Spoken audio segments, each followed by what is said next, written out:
Hi, April Jackson here with Open Spaces from Open Up Pittsburgh. You check out our logo and our hoodie? I am so happy to be sitting out here on a spring day.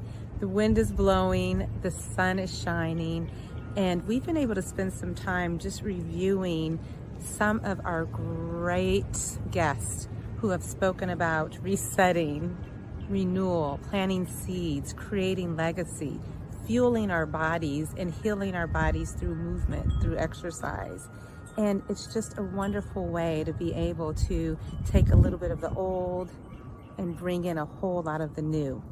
So listen to our speakers. We have Wes Hamilton, Natalie Mitchell, Shawn Moore, Taylor Pinkston, and Octavia Raheem sharing beautiful wisdom that really helps us feel confident in taking the time to take care of our own selves. It's spring. It's the season to renew. Thank you for joining me. Thank you for listening. And tap any of the links down below in the comment section so you can listen to our entire discussions. We hope you really enjoy some safe spaces. That's the part that I was stressing earlier about us creating our own legacy or acknowledging that we're doing that, because it's the world is shifting, and so we can't just relate to what was the norm 20 years ago.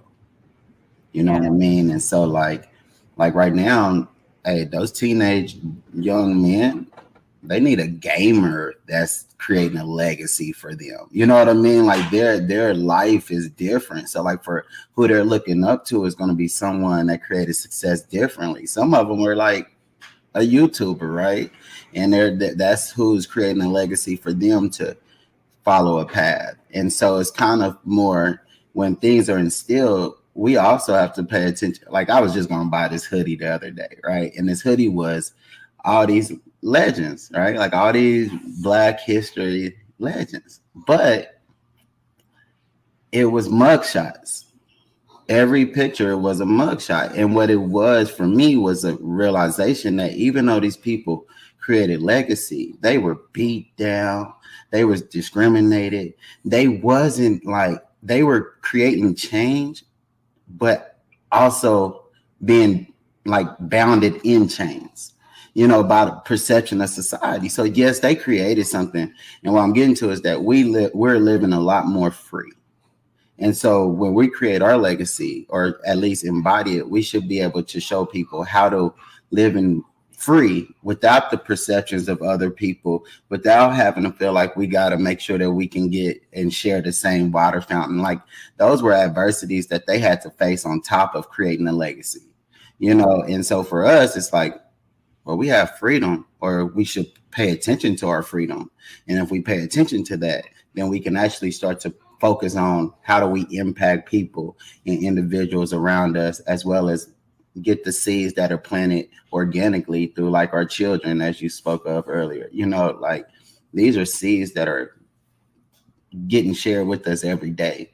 We just got to find a way to take those seeds and be inspired by them the same way as we can take a quote from somebody 40 years ago and still say that this is now, right? Like what's now is different. Like now is even everything we're talking about on this call. And so I really liked what you said, even like it should just be more relatable history. You know, as Black men, most of our legends and legacy was anyone in sports. I thought about it when I was in the shower this morning. Like I never played sports. You know, I would never play sports. But for me, that was like the legacy that I had only thought of creating.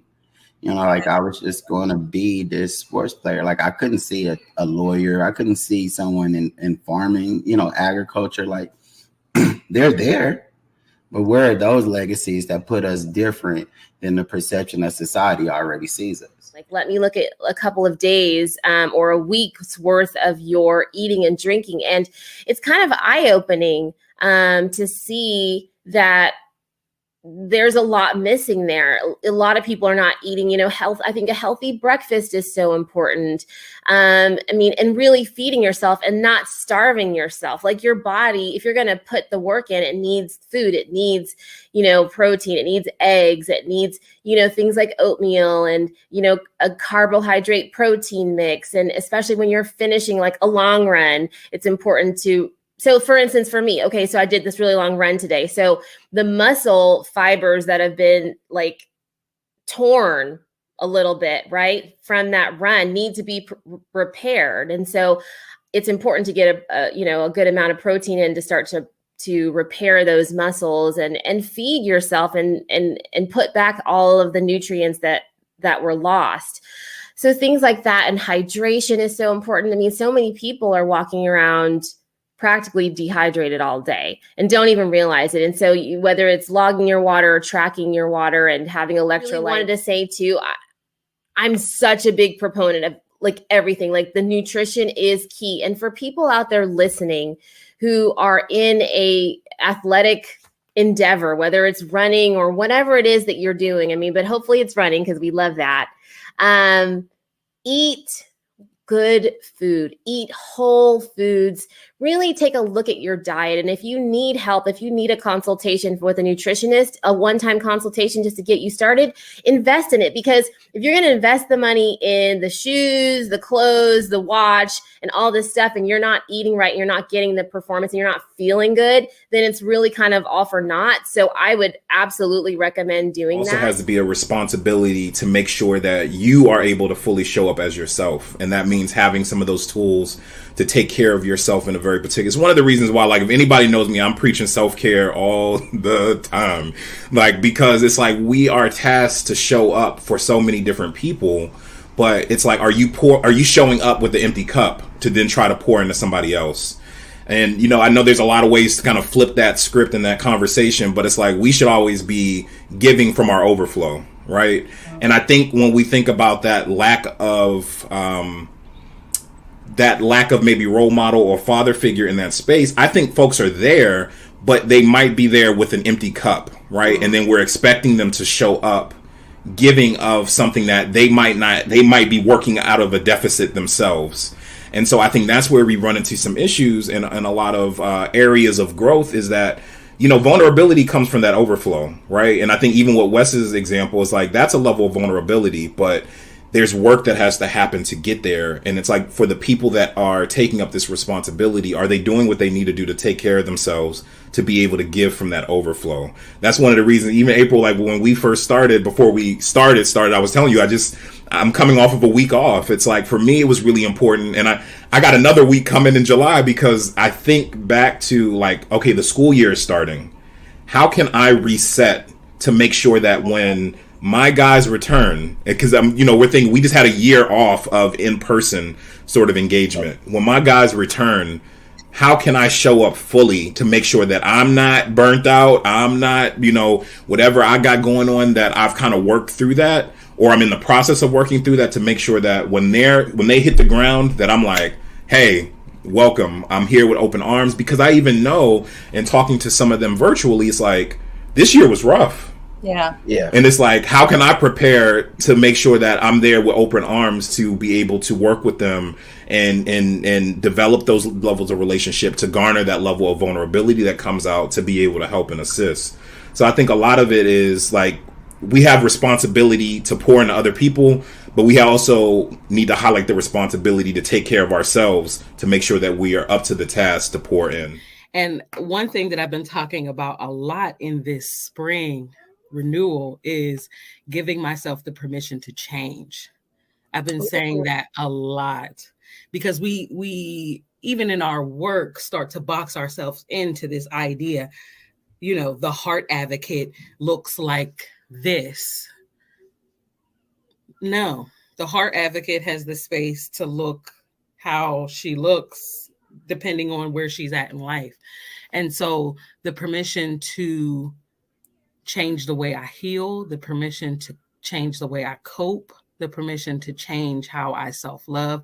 These things are going to look differently over time. And I have to give it to myself and not,